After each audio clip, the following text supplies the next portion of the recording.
یا 7 تولے چاندی سے 1 تولہ سونا خرید سکتے تھے. لیکن وقت کے ساتھ ساتھ سونے کا استعمال زیادہ شروع ہو گیا اور چاندی obsolete ہونا شروع ہوگی, ناپید ہونا شروع ہوگی, حتیٰ کہ اس وقت دنیا میں چاندی ایز اے کرنسی استعمال نہیں ہوتی. سونے کی بنیاد پہ ہی اسٹیٹ بینکس جو ہیں پوری دنیا کے وہ روپیہ چھاپتے ہیں.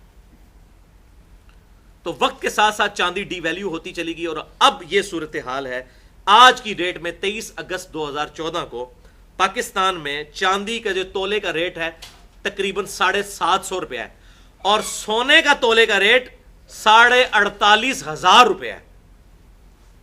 تو وہ نسبت جو آپ صلی اللہ علیہ وسلم کے مبارک زمانے میں 1 اور 7 کی تھی, اب وہ ہو چکی ہے 1 اور 65 کی. تو بہت فرق آ چکا ہے, اس لیے کہ وہ ایز اے ریفرنس چاندی استعمال نہیں ہوتی اب کرنسی کے طور پر. سونے کو پوری دنیا نے سٹینڈرڈ مان لیا ہے, یہ ہے وجہ. اچھا, جب یہ سونے اور چاندی کے سکے استعمال ہوتے تھے جس زمانے میں, تو یہ پوری دنیا کے اندر سکہ چلتا تھا. کیوں؟ کہ جو سونے کا سکہ ہوتا تھا اس کی انٹرنسک ویلیو جو ہے, پوشیدہ اس کی ویلیو اور اس کی فیس ویلیو یہ برابر ہوتی تھی. یہ دو ہی قیمتیں ہوتی ہیں. ہمارے نوٹ کی جو انٹرنسک ویلیو ہے وہ ہو سکتا ہے اسٹیٹ بینک نے اتنا سونا نہ رکھا ہو, لیکن ہم یہ سمجھتے ہیں کہ یہ 100 روپے کا جو ہے یہ نوٹ, اس کے پیچھے اتنا سونا ہے. لیکن اگر آپ کو 100 گرام کا سونے کا کوئن دے دیا جائے, سکہ, وہ آپ پوری دنیا میں کہیں لے جائیں اس کی ویلیو وہی رہے گی. انٹرنسک ویلیو, اس کی پوشیدہ ویلیو اور اس کی فیس ویلیو اتنی ہی ہوگی پوری دنیا میں کہیں لے جائیں سونے کو, وہ سٹینڈرڈ ہے.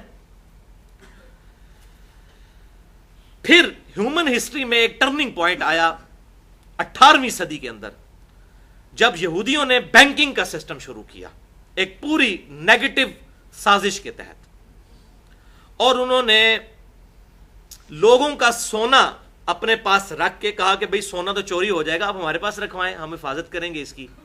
اور پھر لوگوں نے کہا سونا اگر آپ کے پاس ہوگا تو بھائی ہم لوگوں سے لین دین کیسے کریں گے؟ تو انہوں نے کہا ہم اس طرح کریں گے, آپ کو ایک ریسپٹ, ایک رسید اور ایک سرٹیفکیٹ جاری کر دیں گے, آپ اس سرٹیفکیٹ کی گارنٹی ہماری ہوگی پیچھے سے, ہم اس کی بنیاد کے اوپر آگے جو ہے وہ آپ دعویٰ کر سکتے ہیں, ہم اس کی پیچھے کھڑے ہوئے ہیں. تو اس سرٹیفکیٹ اور ریسپٹ کی بنیاد پہ آپ ایک دوسرے کے ساتھ لین دین کریں, سونا ہمارے پاس پڑا رہے گا. تو لوگوں نے دھڑا دھڑ سونا ان کے پاس رکھوانا شروع کر دیا. شروع میں تو یہ تھا جتنا سونا تھا اتنے کا سرٹیفکیٹ نکلتا تھا. پھر آہستہ آہستہ انہوں نے سرٹیفکیٹ زیادہ چھاپنے شروع کیے تو دیکھا کہ لوگوں کو فرق ہی نہیں پڑا, کوئی لوگ سونا لینے کے لیے آتے ہی نہیں ہے. تو پھر پیچھے سونا اتنا نہ رہا اور سرٹیفکیٹ زیادہ نکالنے شروع کر دیے اور وہ امیر ہونا شروع ہو گئے. اب یہ ایک پوری ہسٹری ہے, اس پہ اگر کسی کو شوق ہو تو اس پہ اگر کسی نے کام کیا تو مولانا مودودی رحمۃ اللہ علیہ نے سود کے حوالے سے جو کام کیا, یونیک کام. پوری دنیا میں اس وقت جہاں بھی کوئی کتابیں لکھی جا رہی ہیں, جتنے بھی اسکالرس بات کر رہے ہیں وہ اسی کتاب سے جو سود کے اوپر انہوں نے لکھی ہے, تقریباً 300-400 صفحات پر مشتمل, اسی سے سارے لوگ ریفرنس لیتے ہیں. ان کا کافی, چونکہ پوری دنیا کے حالات پر نظر تھی اس زمانے میں, یہ سارا سسٹم وہ اپنے عروج پہ پہنچ چکا تھا, اور اسٹیٹ بینک آف امریکہ بھی اس وقت بن چکا ہوا تھا مولانا مودودی رحمۃ اللہ علیہ کے دور کے اندر. انہوں نے وہ زمانہ بھی دیکھا ہوا ہے.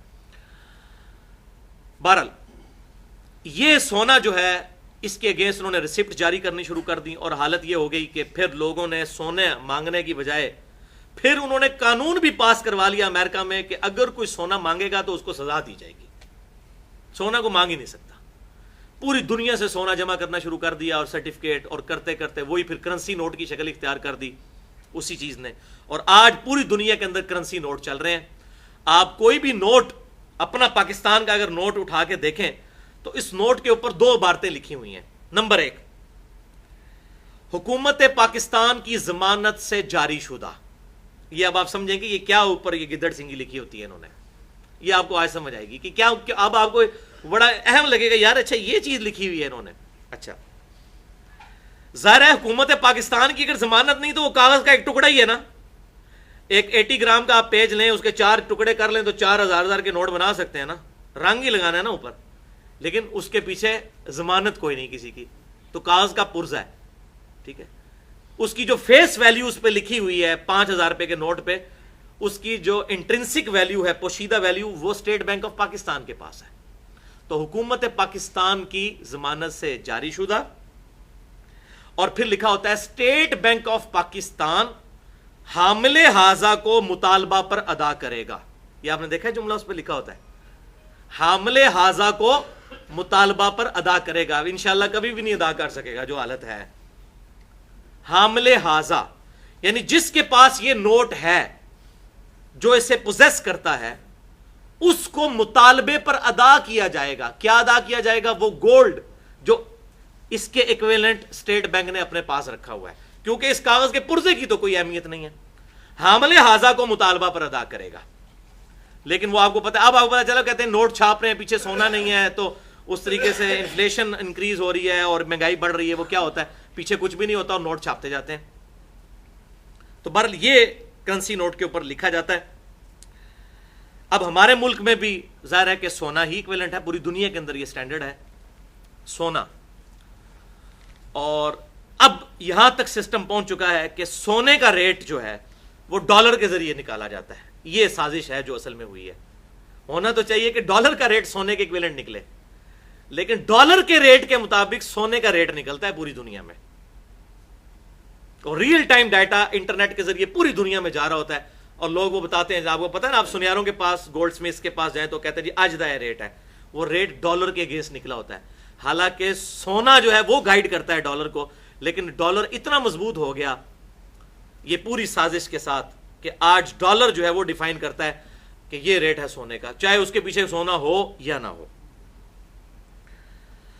اب اس پوری گفتگو کا کنکلوژن یہ ہوا کہ کرنسی نوٹ جو ہے، اب یہ مولوی کو تو میں نہیں سمجھا سکتا، آپ لوگوں کو کم از کم جتنے یہاں 80 90 100 کے قریب لوگ بیٹھے ہوئے ہیں، آپ کو کم از کم یہ بات سمجھ آ گئی ہے کہ یہ کرنسی نوٹ جو ہے ایکویلنٹ ہے گولڈ کے.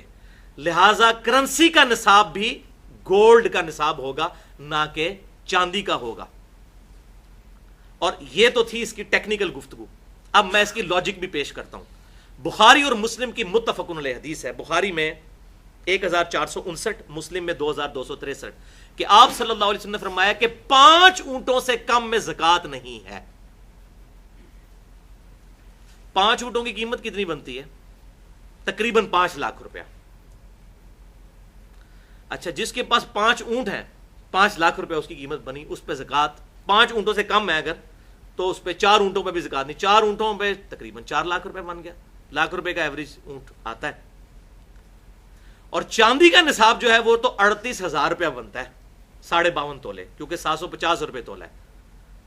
اس سے آپ آدھا اونٹ بھی نہیں خرید سکتے. یہ میں لاجیکل بات کر رہا ہوں.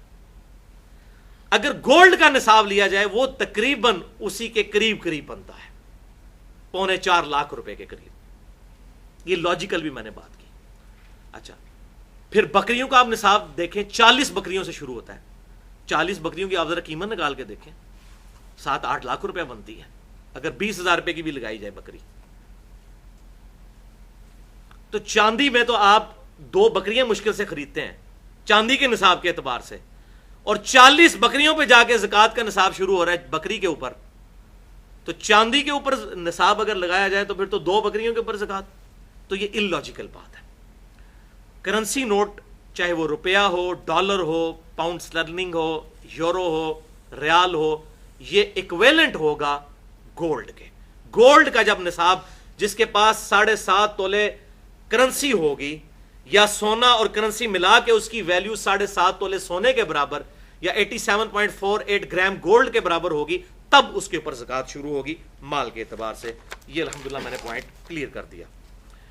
علمی پوائنٹ نمبر 4، یہ بھی بہت کریٹیکل مسئلہ ہے، زیورات کی زکوٰۃ کا مسئلہ. یہ بڑا اٹینٹو ہو کے سننے والا ہے.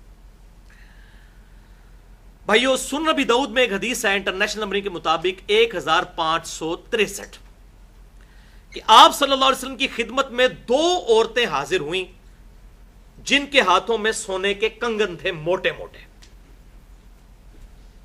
آپ صلی اللہ علیہ وسلم نے ان عورتوں سے پوچھا، کیا تم اس سونے کی زکوٰۃ ادا کرتی ہو؟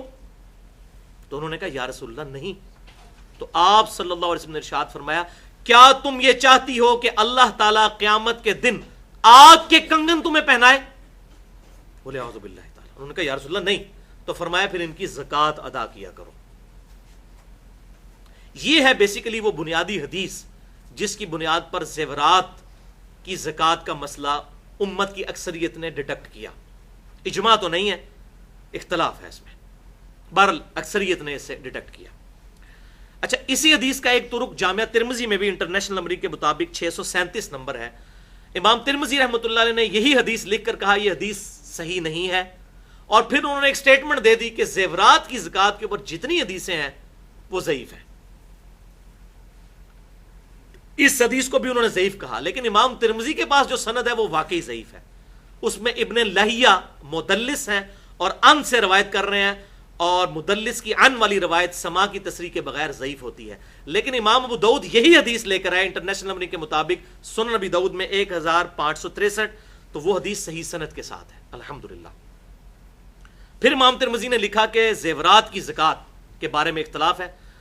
جامعہ ترمذی 637 نمبر حدیث کے انڈر انہوں نے لکھا کہ امام احمد بن حنبل اور امام شافعی رحمۃ اللہ علیہ اور باقی ائمہ بھی یہ کہتے ہیں کہ زیورات کے اوپر زکوٰۃ نہیں ہے، لیکن امام ابو حنیفہ رحمۃ اللہ علیہ اور باقی ائمہ زیورات کی زکوٰۃ کے قائل ہیں، اور میرے نزدیک بھی امام حنیفہ رحمۃ اللہ علیہ کا موقف مضبوط ہے اس حدیث کی روشنی میں. بہرحال اب میں لاجیکلی اسے ڈسکس کرتا ہوں بھائیوں کہ یہ حقیقت ہے کہ انڈیا، پاکستان اور بنگلہ دیش کے کلچر میں عورتوں کے پاس جو زیورات ہوتے ہیں وہ کنز کی شکل میں ہی ہوتے ہیں. ان کو بھی یہ پتا ہوتا ہے یہ ہماری جمع پونجی ہے، مشکل وقت میں کام آئے گی. ہر وقت عورت نے وہ زیور پہنا نہیں ہوتا، اس سونے کو جوڑ کے ہی اس نے رکھا ہوتا ہے، بچت کی فارم میں رکھا ہوتا ہے، کنز کی فارم میں. لہذا لاجیکلی جب ہم خود ذہن سے سمجھ رہے ہیں کہ یہ سیونگ ہے، وہ عورت تو 2 کانٹے پہن لے گی یا 1 لاکٹ پہن لے گی یا 2-3 چوڑیاں پہن لے گی، باقی جو زیور جوڑا ہوتا ہے اس نے وہ کنز کی فارم میں کبھی کبھار پہنتی ہے. تو یہ عقل بھی مانتی ہے کہ اس کے اوپر زکوٰۃ ہونی چاہیے، وہ کنز کی شکل میں ہے، خزانے کی شکل میں ہے، سیونگ کی شکل میں ہے. بعض لوگ اس میں پھر یہ بھی چکر کرتے ہیں، وہ کہتے ہیں جی اسی تے بچیاں دے نہ کر دیتا ہے جی زیور. میں کسی کے پاس اگر 18 تولے سونا ہے تو اس پہ تو لگے گی زکوٰۃ، تو کہتے ہیں جی میرے 3 بچے ہیں، میں نے تینوں کے نام نیت کر لیے 6-6 تولے، زکوٰۃ ہی نہیں دیتے. یہ کس کو آپ دھوکہ دے رہے ہیں؟ اولاد آپ کے انڈر ہے، وہ مال وہ کنز ہے، اس مال پہ اللہ کا حق ہے، کسی نہ کسی نے تو دینا ہے. 18 تولے سونا جو رکھا ہوا ہے سنبھال کے، یہ 18 تولے اللہ کا دیا ہوا ہے نا، اس 18 تولے پہ زکوٰۃ تو نکلے گی. اچھا آپ نہیں دے رہے پھر کون دے گا؟ بچے بھی نہیں دے رہے، وہ نہیں دے رہے، وہ کہہ رہے ہیں 6 تولے ہیں نا، 6 کیا ہوا تینوں کے نام، 7.5 تولے کی تھریش ہولڈ پوائنٹ تو کراس نہیں ہوا. وہ یہ پھر بہانہ بناتے ہیں. تو یہ بالکل ہیلا بازی ہیں. اس طریقے سے مال کسی کے حوالے کرنے سے، صرف نام لے لینے سے، بچوں کے چھوٹے بچوں کے نام کر لینے سے زکوٰۃ سے جان نہیں چھڑائی جا سکتی.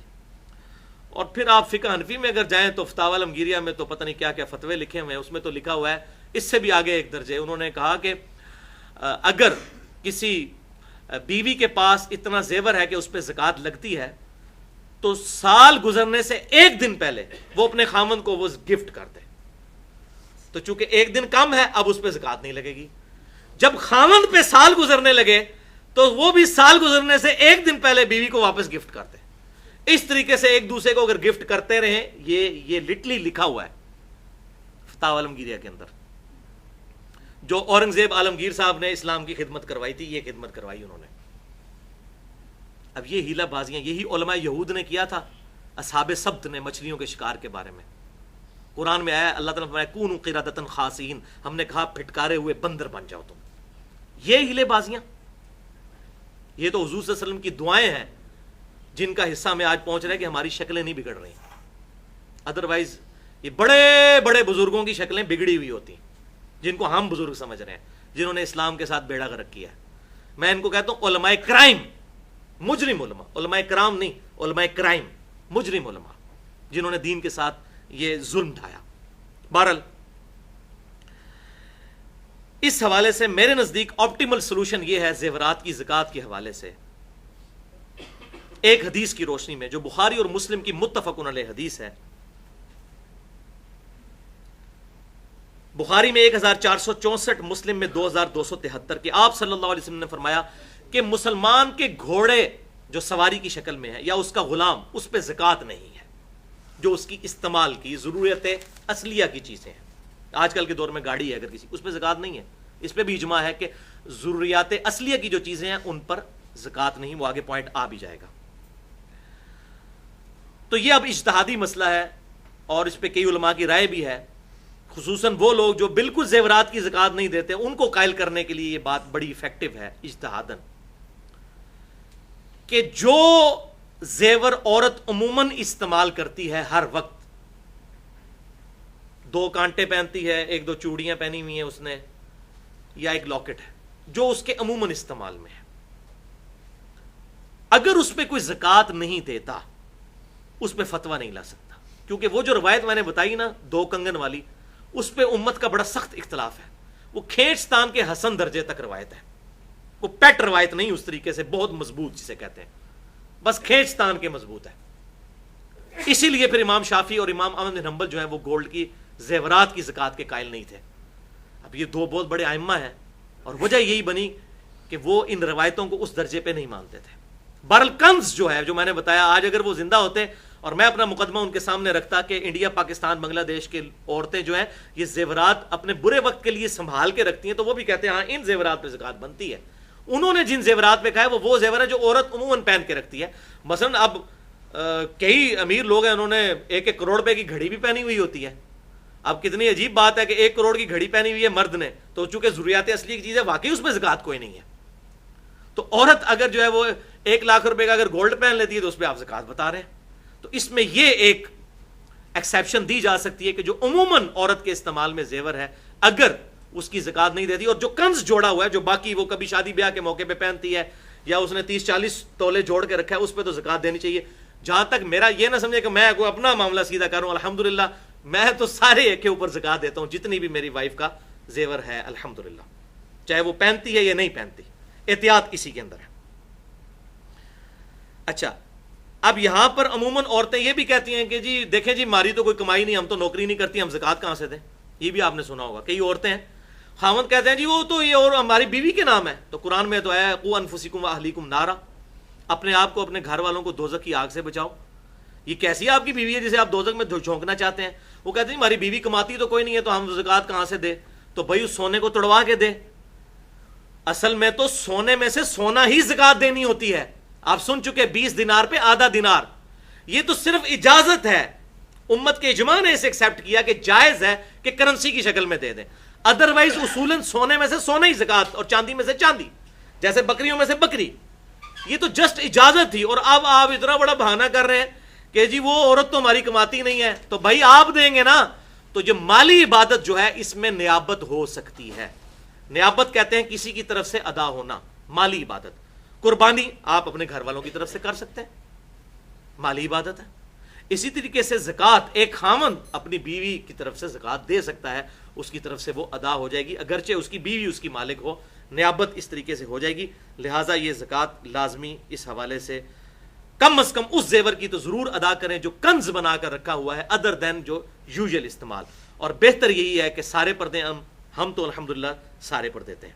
علمی پوائنٹ نمبر 5 وہ ہے بھائیو مال تجارت، دکان، ہوٹل وغیرہ، میڈیکل سٹور وغیرہ، ان کی زکوٰۃ کا مسئلہ. تو بھائیو اس پر بھی اجماع ہے کہ جو بھی مال آپ نے بیچنے کے لیے رکھا ہے وہ مال تجارت ہے، بیچنے کی غرض سے، اور اس پر اگر سال گزرتا ہے تو زکوٰۃ فرض ہوگی. اب یہ نہیں ہے کہ اب ایک کپڑے کی دکان والا کہتا ہے جی میں نے تو 5 لاکھ کے جو ہے وہ کپڑا ڈلوایا تھا لیکن سال پورا ہونے سے پہلے بک گیا، تو بھائی جو بکا تو پھر 5 لاکھ کا اور بھی تو آپ نے ڈالا نا. تو یہ نہیں ہے کہ وہی سوٹ پڑا رہے، نہیں، جتنا کاروبار میں مال لگایا ہوا ہے. اور وہ ڈیٹم لائل اگر کرنسی جو سونے کے نصاب سے اوپر چلی جاتی ہے تو میڈیکل ان دوائیوں کے اوپر بھی زکوٰۃ دینی ہوگی، اس کپڑے کے اوپر بھی. اس کے علاوہ یہ ساری چیزیں ان کے اوپر زکوٰۃ آپ نے نکالنی ہوگی، وہ میں بعد میں طریقہ بتا دوں گا. البتہ اس بات پر اجماع ہے کہ جو انفراسٹرکچر ہے یا مشینری ہے اس کے اوپر زکوٰۃ نہیں ہوگی دکان کے اعتبار سے. اگر کسی کی دکان ہے، جیسے ہم یہ لیتھ مشین رکھی ہوتی ہے، ہم خرادیے کہتے ہیں جن کو، تو لیتھ مشین کی قیمت کے اوپر زکوٰۃ نہیں ہوگی. اسی طریقے سے رینٹ کار کے اوپر گاڑی کسی نے دی ہوئی ہے تو اس گاڑی کے اوپر زکوٰۃ نہیں ہوگی، اس کی مال کی کمائی پہ ہوگی، کیونکہ اس کی ڈپریسیشن بھی ہو رہی ہے، اس کی قیمت وقت کے ساتھ ساتھ کم ہو رہی ہے.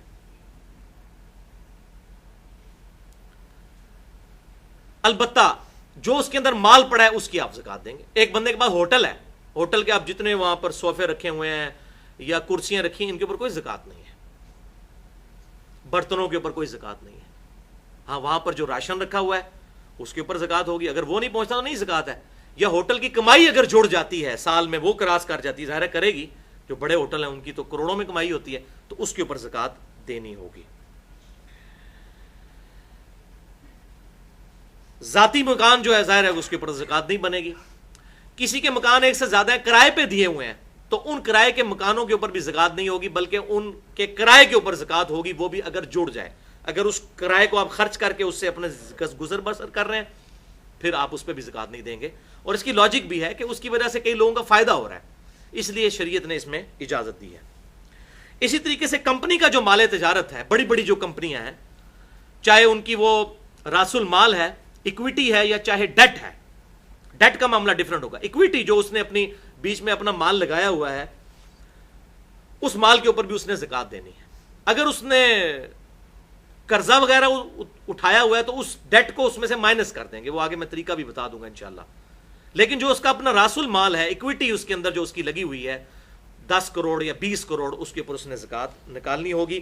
اور اس میں صحیح بخاری 1454 نمبر حدیث میں یہاں تک ہے کہ آپ صلی اللہ علیہ وسلم نے فرمایا اگر کوئی مال ایسا ہے جو 2-3 لوگ شیئر کر رہے ہیں، آپس میں شیئر کر رہے ہیں، مطلب 120 بکریاں 3 کی ملکیت ہیں، تو یہ نہ کرو کہ ان میں آپس میں ڈیوائیڈ کر لو زکات سے بچنے کے لیے. تو حضور صلی اللہ علیہ وسلم نے اس سے بھی منع کیا ہے کہ اگر شیئر کر رہے ہو تو 120 بکریوں پہ زکات نکالو گے اور وہ پھر زکات نکالنے کے بعد تینوں پہ ڈیوائیڈ کرو گے.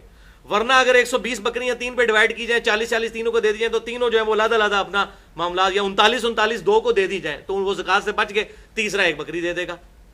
تو آپ صلی اللہ علیہ وسلم نے اس سے منع فرمایا ہے. صحیح بخاری 1454. اسی کے تحت میں وہ کہہ رہا ہوں، یہ کہتے ہیں جو بچیاں نے نہ کر دیتا 6 تولے، تو اس کی یہ دلیل بھی بن گئی کہ اس طریقے سے نہیں کر سکتے. علمی پوائنٹ نمبر 6 وہ ہے بھائیو کمرشل پلاٹ سے ریلیٹڈ. جو پلاٹس آپ نے بیچنے کی غرض سے خریدے ہوئے ہیں یا اپنی جمع پونجی زیور کی شکل میں، سونے کی شکل میں نہیں بلکہ پلاٹس کی شکل میں رکھی ہوئی. آج کل تو ماشاءاللہ پاکستان میں پراپرٹی کا کام بڑے عروج پہ ہے، خصوصاً ہمارے اسلام آباد میں تو پلاٹ آپ لیں 40 لاکھ روپے کا پلاٹ لیتے ہیں تو تقریباً 4 مہینے کے بعد وہ 60 لاکھ کا اور پھر 1 کروڑ کو بھی تجاوز کر جاتا ہے. اس طریقے سے مصنوعی طریقے سے اس کی قیمتیں بڑھتی جاتی ہیں. تو یہ کمرشل پلاٹس جو ہیں ان کے اوپر زکات دینی ہوگی، کیونکہ یہ آپ نے بیچنے کی غرض سے لیا ہوا ہے، یہ مال تجارت میں ہے، آپ کا کنز ہے، آپ کی جمع پونجی ہے. ورنہ تو اگر میرے پاس 40 تولے سونا ہے تو میں زکات سے بچنے کے لیے وہ بیچ کے ایک پلاٹ لے لوں. میں کہوں جی اس پلاٹ میں گندم وغیرہ تو اگاتا نہیں ہوں، لہٰذا میرے پہ عشر کوئی نہیں، زکات ہی کوئی نہیں. وہ زرعی زمین کے لیے ہے، اس پہ نہیں ہے. لیکن جو کمرشل پلاٹس ہیں جو آپ نے بیچنے کی غرض سے لیے ہوئے ہیں، سوائے اس پلاٹ کے جس پہ آپ نے اپنا ذاتی مکان بنانا ہے، ذاتی مکان چونکہ ضروریات اصلیہ ہے اس پہ زکات نہیں ہوگی. باقی جو پلاٹس آپ نے اپنی جمع پونجی رکھی ہوئی ہے اس کے اوپر آپ نے زکات نکالنی ہوگی. اور وہ بھی ہر سال آپ کیلکولیٹ کریں گے اس کی قیمت فروخت کے اعتبار سے، ایویں زبانی کلامی قیمت نہیں. ویسے وہ کہتے ہیں جی جناب تہاڈا پلاٹ جناب 1.5 کروڑ کا ہو گیا ہے، بیچنے جائیں تو 1 کروڑ 10 لاکھ بھی مشکل سے ملتا ہے. تو بالکل جب بیچنے والی جو قیمت ہے نا اس کے اوپر 1.5 کروڑ کے اوپر زکات نہیں دیں گے. پھر اگر 1 کروڑ کا بک رہا ہے تو 1 کروڑ کے اوپر زکات دینی ہوگی. اس میں یہ آسانی ہو سکتی ہے کہ جب آپ پلاٹ بیچ لیں اس کے بعد 2-3 سال آپ نے جتنے پلاٹ رکھا ہے اتنے سال کی زکات بعد میں بھی نکالی جا سکتی ہے اگر کوئی شخص اتنی رقم نہیں رکھتا. اس میں ایک اجازت موجود ہے. علمی پوائنٹ نمبر 7 وہ ہے قرض کی زکات کا مسئلہ. آپ نے کسی کو قرض دیا، مالک تو آپ ہی ہیں بھائی. اب وہ کہتے ہیں جی میں نے تو اس کو دیا ہوا ہے. بھائی وہ تو پہلے ہی مقروض ہے، اس کے کھاتے میں کیوں زکات ڈال رہے ہیں؟ زکات تو آپ نے دینی ہے. ہاں ایک طریقے سے آپ زکات سے بچ سکتے ہیں کہ آپ اس کو قرض معاف کرتے ہیں، پھر آپ کو زکات نہیں دینی پڑے گی، پھر اس کو دینی پڑے گی. تو یا تو یہ ہمت کریں. وہ کہتے ہیں جی وہ قرض دیا ہوا ہے جی وہ تو اس بندے نے، نہیں بھائی مالک آپ ہیں، آپ زکات دیں گے. وہ کیسے زکات دے گا؟ وہ تو پہلے ہی مقروض ہے، وہ تو نکالے گا اپنے میں سے، آپ نے زکات دینی ہے. اچھا اسی طریقے سے اگر کسی نے ایسے بندے کو قرض دیا کہ جس سے اس کو ملنے کی امید ہی نہیں تھی، تو اس نے کہا یہ تو تقریباً میں نے ڈبو ہی دیا مال.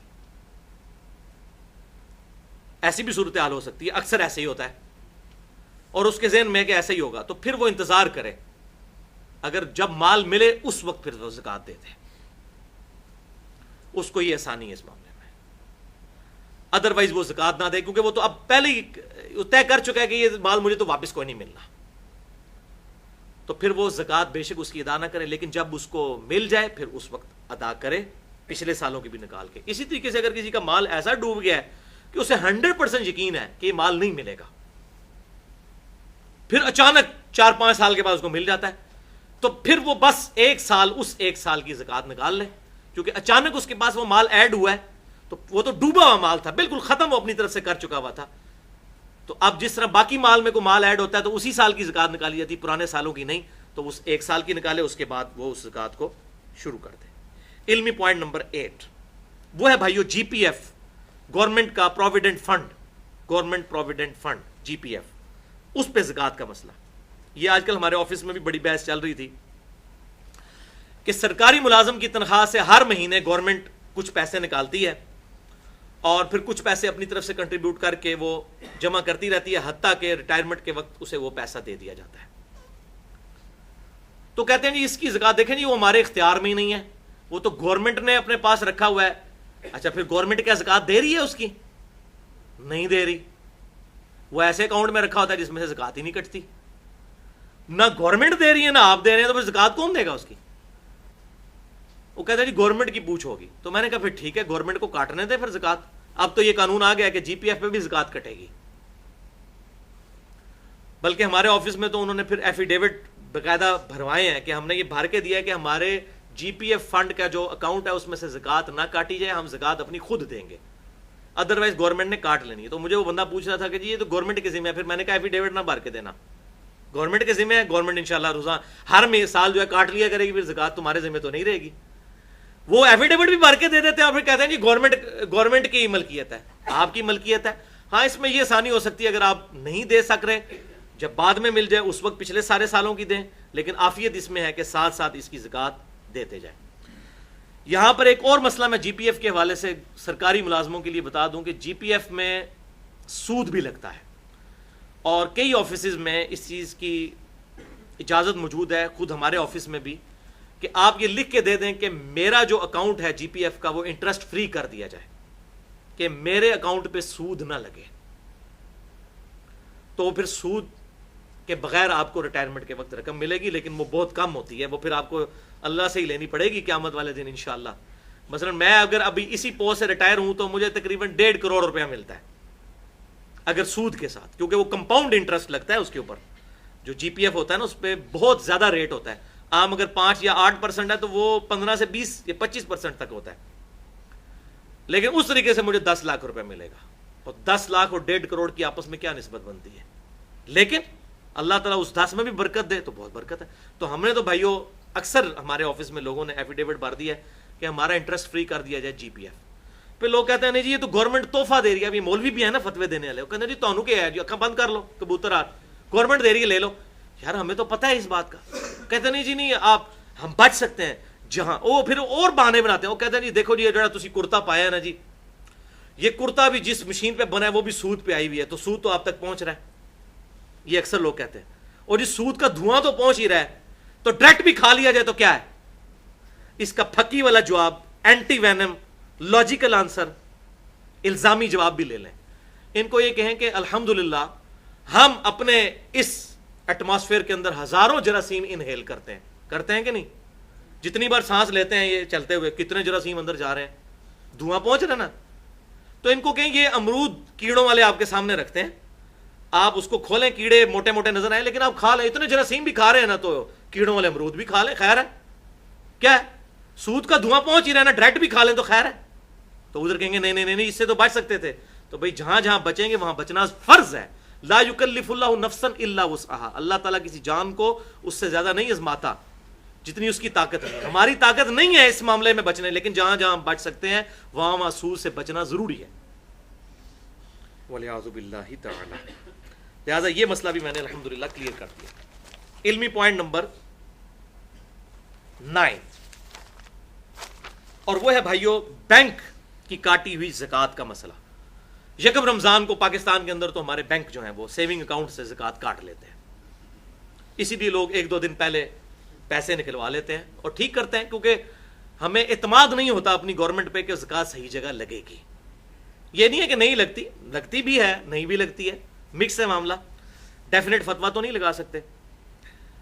تو بینک اگر زکوٰۃ کاٹ لے کسی کے مال میں سے اور وہ اسلامی حکومت ہو، اب اگر آپ وہ آئیڈیل اسلامی حکومت بتاتے ہیں وہ تو خلفائے راشدین کے بعد ختم ہو چکی ہوئی ہے. اسلامی حکومت سے مراد جس طرح اب نارمل اسلامی ملک ہیں، پاکستان ہے، جیسے کہ سعودی عرب ہے، ایران ہے، اس طرح کے اسلامی ملک اگر یہ زکوٰۃ کاٹ لیں تو آپ کی زکوٰۃ ادا ہو جائے گی. وہ زکوٰۃ جہاں پر لگاتے ہیں اگر وہ بیچ میں سے کھا جاتے ہیں، ہمیں تو نہیں پتہ، لگاتے بھی ہیں. اب یہ پاکستان کے اندر یہ پچھلی گورنمنٹ نے بے نظیر انکم سپورٹ پروگرام شروع کیا تھا، اس گورنمنٹ نے اس کا نام چینج کر کے اس کو 120 ارب تک لے گئے ہیں. ڈائریکٹ لوگوں کو 1000 روپیہ 2000 روپیہ مہینے کی سپورٹ ہوتی ہے. اچھا ایک پروگرام انہوں نے شروع کیا، اس ذریعے سے لوگوں تک مال بارل پہنچ رہا ہے. اور ہمارے محلے میں بھی ایسے لوگ ہیں جن کو یہ پیسے ملتے ہیں، ہم کیسے کہیں گے زکوٰۃ نہیں لگتی صحیح جگہ پہ جا کے؟ تو ظاہر ہے کہ مال اسی میں سے ہی ریونیو جنریٹ ہوتا ہے. بہرحال اگر ٹوٹی پھوٹی یہ جو ہماری اسلامی حکومتیں ہیں یہ بھی اگر زکوٰۃ کاٹ لیں تو ہو جائے گی، لیکن بہتر یہ ہے کہ آپ اپنی زکوٰۃ خود ادا کریں. اور اس میں ظاہر ہے زیادہ حق قریبی رشتہ داروں کا ہے تو وہ اسی صورت میں ہوگا کہ آپ خود ادا کریں. تو دونوں صورتوں میں اس میں کوئی فتویٰ نہیں لگے گا، جائز ہے دونوں صورتیں. علمی پوائنٹ نمبر 10، یہ ذرا کڑوی بات ہے بھائیو، اور وہ ہے ٹیکسز کا مسئلہ کہ گورنمنٹ ہمارے ٹیکس کاٹتی رہتی ہے. بجلی کے بل کے اوپر بھی ٹیکس، انکم کے اوپر بھی ٹیکس، ایک صابن کی ٹکیا کے اوپر بھی ٹیکس، ٹھیک ہے، ہر چیز کے اوپر گورنمنٹ ہم سے ٹیکس کاٹتی ہے. اب ظاہر ہے کہ یہ جو حکومت کا نظام ہے، چاہے وہ فوجیوں کی تنخواہیں ہوں یا یہ سڑکیں بنانا ہو، پل بنانا ہو، اس طریقے سے ویلفیئر کے کام کرنے ہوں، ایئرپورٹس بنانے ہوں، ریلوے اسٹیشن بنانے ہوں، یہ سارا مال ظاہر ہے حکومت ٹیکسز کے ذریعے ہی کرتی ہے. اور جو اسلامی حکومت ہے اس میں 3 ہی سورسز ہیں مال کمانے کے. نمبر 1 زکوٰۃ، نمبر 2 جزیہ جو آج تقریباً ناپید ہو چکا ہے، یعنی غیر مسلم رہتے ہوں تو وہ اپنی حفاظت کے لیے مسلمانوں کو سالانہ 4 دینار سونے کے دیں گے جزیہ. اور نمبر 3 مال غنیمت، کہ اگر کبھی کافروں کے ساتھ قتال ہو اور اس میں جو مال آئے. یہ 3 سورسز اسلامی حکومت کے دنیا کا نظام اپنے نظام حکومت چلانے کے لیے، چاہے اس میں امام مسجد کی تنخواہیں ہوں یا فوجیوں کی تنخواہیں ہوں یا سڑکیں بنانا ہو یا نیو بارن جو بیبی ہیں ان کے جو ہے وہ ان کے لیے ویلفیئر اسٹیٹ بنانا ہو، جیسے سیدنا عمر فاروق رضی اللہ تعالیٰ عنہ کے مبارک دور میں تھی. تو یہ سارا سورس جو ہے وہ ان چیزوں سے پورا ہوگا. اب یہ اجتہادی مسئلہ ہے کہ ہماری گورنمنٹ بھی جتنے یہ کام ویلفیئر کی کرتی ہے وہ ٹیکسز کے ذریعے کرتی ہے. تو اگر کوئی شخص اپنا ایگزیکٹ ٹیکس کیلکولیٹ کرتا ہے سال کا کہ اتنا ٹیکس گورنمنٹ میرا کاٹ چکی ہے، تو یہی وہ زکوٰۃ تھی جو میں نے گورنمنٹ کو دینی تھی، اس نے رفاع عامہ کے کام کرنے تھے. اور رفاع عامہ کے جو کام ہے اس میں امیر غریب کا فرق نہیں ہوتا. اگر گورنمنٹ کوئی کنواں کھدوائے گی نا تو یہ نہیں کہ جو زکوٰۃ کا مستحق ہے وہ صرف اس میں سے پانی پی سکتا ہے، دوسرا بھی پی سکتا ہے. یہ جنرلائز ہوتی ہیں چیزیں. تو وہ اگر اپنا ٹیکس مائنس کر دے اس زکوٰۃ میں سے، ٹیکس اس کا کٹا ہوا ہے سپوز 40,000 اور زکوٰۃ اس کی بنتی ہے 1,40,000، تو وہ کہ نہیں میں اب 1 لاکھ دوں گا، 40,000 گورنمنٹ آلریڈی کاٹ کے لگا چکی ہے. تو اجتہاداً اس میں کوئی حرج نہیں ہے. ہم ایسا نہیں کرتے، میں یہ خود نہیں کرتا کہ میں اپنے لیے، لیکن میں یہ بتا رہا ہوں کہ اگر کوئی ایسا کرتا ہے تو ہم اس پہ کوئی شرعی فتویٰ نہیں لگا سکتے. اللہ تعالیٰ کی بارگاہ میں انشاءاللہ تعالیٰ اس کی کوئی اس حوالے سے گرفت نہیں ہوگی. بہرحال احتیاط اسی سائڈ پہ ہے کہ ٹیکسز کی مد میں جو کٹا ہوا مال ہے اس کو زکوٰۃ کے طور پر نہ ٹریٹ کیا جائے. لیکن اگر کوئی کر لیتا ہے تو اس میں کوئی ایشو نہیں ہوگا. لاجیکلی یہ بات سمجھ میں آنے والی ہے. علمی پوائنٹ نمبر 11، کن کن چیزوں پر زکوٰۃ فرض نہیں ہے.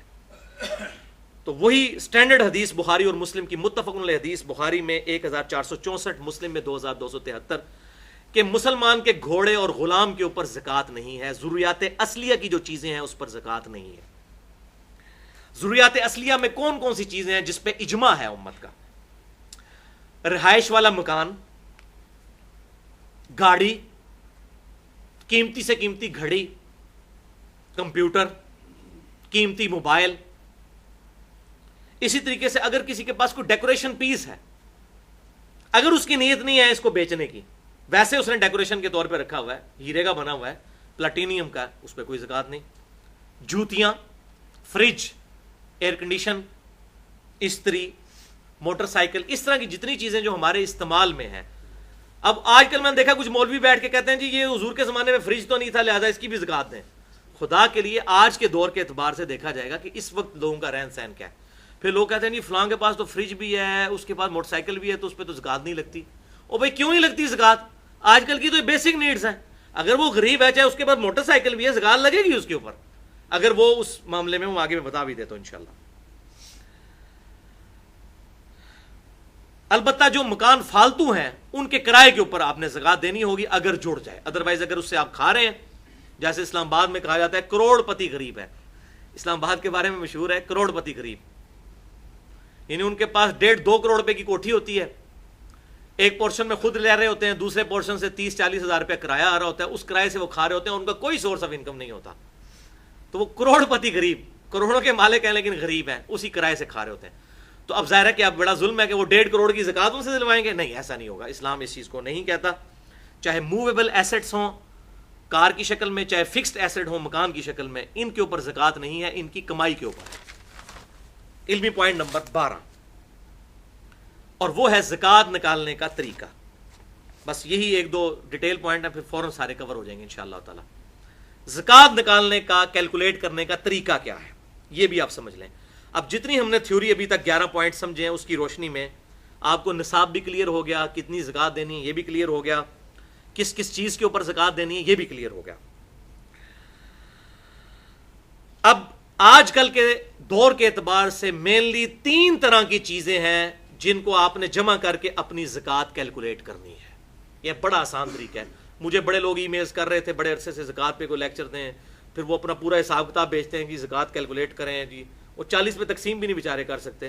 میں مطلب میرے لیے بڑی مصروفیت ہوتی ہے, میں نہیں یہ سارے معاملات لے کے چل سکتا, لہٰذا میں نے اب یہ میں آپ کو جنرلائز بتانے لگوں. یہ بڑا آسان طریقہ ہے زکات کو کیلکولیٹ کرنے کا. مینلی 3 طرح کی چیزیں. نمبر 1 سونا, چاہے وہ ٹکی کی فارم میں ہو یا ان زیورات کی فارم میں ہو جو آپ نے کنز بنا کر جوڑ کے رکھے ہوئے ہیں برے وقت کے لیے. نمبر 2 کرنسی, چاہے روپے کی شکل میں ہو, ڈالر کی شکل میں ہو, پاؤنڈ کی شکل میں, یورو کی شکل میں, ریال کی شکل میں, اس کا بھی ظاہر سونے والا ہی نصاب ہے. اور تیسری چیز ہے مال تجارت, دکان ہے, میڈیکل سٹور ہے, اس کے اندر آپ نے کوئی مال ڈالا ہوا ہے بیچنے کی نیت سے. اسی طریقے سے کمرشل پلاٹس ہیں بیچنے کے لیے رکھے ہوئے ہیں. ان تینوں کیٹیگریز کے مال کو آپ جمع کریں گے, اس ٹوٹل مال کے اوپر آپ زکات نکالیں گے اگر وہ تھریش ہولڈ پوائنٹ کو کراس کر جاتا ہے. تو ان کی اوریجنل مارکیٹ ویلیو نکالی جائے. مثلا اگر آپ کے پاس زیور ہے, یہاں کچھ سنیارے بھی بیٹھے ہوئے ہیں, گولڈ سمتھ بھی بیٹھے ہوئے ہیں, ان کے پاس آپ زیور لے کے جائیں, دیکھیں آپ کے ساتھ کیا کرتے ہیں. یہ 48,500 روپیہ تولا ہے نا, تو اب آپ ان کو کہیں گے میں نے بیچنا ہے, تو یہ آپ کہیں گے یہ 40,000 آپ کو ملے گا, باقی تو کاٹ ہے, یا 42,000 ملے گا. تو اس 40 یا 42,000 کے اوپر زکات ہوگی, 48,000 کے اوپر زکات نہیں ہوگی. 48,500 کے اوپر جو اس کو آپ بیچنے جائیں اس وقت جو آپ کو نیٹ مل رہا ہے, شریعت کسی پہ ظلم نہیں کرتی, جو اس وقت مال مل رہا ہے اس کی قیمت آپ لگوائیں کاٹ نکال کے, کیونکہ یہاں پر کاٹ اس لیے ڈالی جاتی ہے, وہ 24 کیرٹ سونا تو نہیں ہوتا, اس کو 22 کیرٹ کر دیتے ہیں, اور وہ جو اس کی مزدوری ہے اس میں ڈال کے تو وہ 24 کیرٹ کے پیسے چارج کر لیتے ہیں, یعنی کان کو ایسے کر کے پکڑتے ہیں. برا نہیں بنانا, نہیں سنے آ رہے ہو. اچھا, بہرحال تو اس کی آپ مارکیٹ ویلیو نکالیں گے. کمرشل پلاٹ کی بھی ویسے آگے پراپرٹی ڈیلر بڑا کان بھرتے ہیں, جی تو 1.5 کروڑ کا ہو گیا, 2 کروڑ کا, بیچنے جائیں گے تو شاید 1.25 کروڑ کا بھی نہ بکے. تو اس کی بھی آپ قیمت فروخت لگوائیں گے. جو کمرشل پلاٹ ہے, جو زرعی زمین ہے کسی کے پاس, اس کے اوپر چاہے وہ مربوں کے مربے ہوں, کسی کے پاس زرعی زمین جو اس کو وراثت میں ملی ہے, اس پہ کوئی زکات نہیں ہے جب تک اس کے اوپر کوئی چیز اگائی نہیں جاتی. اور ظاہر ہے اس کی ویلیو بھی بڑی تھوڑی ہوتی ہے. اسلام آباد میں 1 کنال کے پلاٹ کے آپ کئی مربع خرید سکتے ہیں زرعی زمین, ان کی تو ویلیو بڑی تھوڑی ہوتی ہے جو اس طرح کی زرعی زمینیں ہوتی ہیں. بہرحال اب یہ تینوں طرح کی چیزوں کو, یعنی سونے کو اور کرنسی کو, چاہے وہ روپیہ ہو, چاہے وہ ڈالر ہو یا پاؤنڈ ہو یا ریال ہو, اور تیسری چیز مال تجارت کو, ان تینوں کی آپ رقم نکالیں کتنی بنتی ہے. ان تینوں کو جمع کرنے کے بعد پھر اس کو 40 پہ تقسیم کریں, اور جو جواب آئے وہ آپ زکات دیں گے. البتہ اگر آپ نے کسی سے قرض اٹھایا ہوا ہے تو اس قرض کو آپ پھر اس میں سے نکال دیں گے, لیکن وہ نکالیں گے اس صورت میں اگر ایڈ بھی کیا ہوگا. یہ نہ ہوگا وہ اپنے مال میں سے اس کو نکال دیں. مثلا آپ کے پاس 10 لاکھ روپے تھے, 10 لاکھ آپ نے قرض اٹھایا, تو کتنے ہو گئے 20. تو 20 میں سے 10 نکالیں گے, اپنے 10 میں سے 10 نکال کے 0 نہیں کر دینا, یہ نہیں ہے جناب چوپڑیاں نالے دو, ٹھیک ہے نا جی. تو ٹوٹل مال میں سے ڈیٹ کو نکالیں گے, پھر آپ کی ایکویٹی آئے گی جو آپ کا راس المال ہے. اب میں ایک آپ کو ٹیسٹ کیس بتا دیتا ہوں تاکہ آپ کو سمجھ بھی آ جائے. ایک میں نے فرضی کیس بنایا کہ ایک بندے کے پاس 4 تولے سونا ہے. اب یہ خود تو تھریش ہولڈ پوائنٹ نصاب پہ نہیں پہنچتا, 7.5 تولے پہ تو نہیں پہنچتا نا, 4 تولے. 4 تولے کی آج 23 اگست 2014 کو پاکستان کے مطابق جو قیمت بنتی ہے 48,500 روپیہ تولہ کے تحت 1,94,000. لیکن اس کے پاس 30 لاکھ روپے کا کمرشل پلاٹ بھی ہے جو اس نے اپنی جمع پونجی رکھی ہوئی ہے بیچنے کی غرض سے, ذاتی مکان بنانے کے لیے نہیں. اگر مکان بنانے کے لیے تو وہ تو نہیں ہوگی, پھر اس پہ زکات نہیں. اس 30 لاکھ کو اس 1,94,000 میں جمع کریں, 31,94,000 بن گیا. پھر اس کی دکان میں 50 لاکھ کا مال بھی ڈلا ہوا ہے, تو اس 50 لاکھ کو بھی اس میں آپ ایڈ کریں گے. اب اس نے 10 لاکھ قرض بھی کہیں سے اٹھایا ہوا ہے, یعنی جو 50 لاکھ دکان کا مال ہے وہ 50 لاکھ سارا اس کا نہیں ہے, 40 اپنا ہے اور 10 کا قرض اٹھایا ہوا ہے. تو 40 میں سے 10 نہیں مائنس ہوں گے, 50 میں سے 10 مائنس ہوں گے, تو 40 ہی وہ نیٹ نکل آئے گا اس کا. یہ 40 لاکھ بھی جمع کر لیں, 30 لاکھ کا پلاٹ بھی جمع کر لیا, 4 تولے سونے کی قیمت بھی جمع کر لی. اب اس کی کل بچت جو بنی 81,94,000 اور 10 لاکھ آپ نے اس میں سے قرض جو لیا ہوا وہ نکال دیا, تو بنا 71,94,000. اس کو 40 پہ تقسیم کریں, 40واں حصہ یعنی 2.5% اس کا نکلے گا 1,79,000, 1,79,850. یہ اس کی زکات نکلے گی. یہ ہے بھائیو زکات نکالنے کا طریقہ. علمی پوائنٹ نمبر 13, زکات کے مصارف کون کون سے ہیں. یہ ہے سورۃ التوبہ کی آیت نمبر 60 میں اللہ تعالیٰ نے بیان کیے ہیں کہ 8 طرح کے مصارف ہیں, کیٹیگریز ہیں جن پہ آپ زکات لگا سکتے ہیں, وہاں پہ آپ زکات دے سکتے ہیں. بسم اللہ الرحمن الرحیم. انما الصدقات للفقراء, بے شک صدقات زکات فرض صدقہ یہ تو ہے غریبوں کے لیے, فقیروں کے لیے. فقیر اس غریب کو کہتے ہیں جو سوال نہ کرتا ہو لیکن ہو غریب. والمساکین, اور مسکینوں کے لیے. مسکین اس غریب کو کہتے ہیں جو لوگوں سے مال بھی مانگ بھی لے.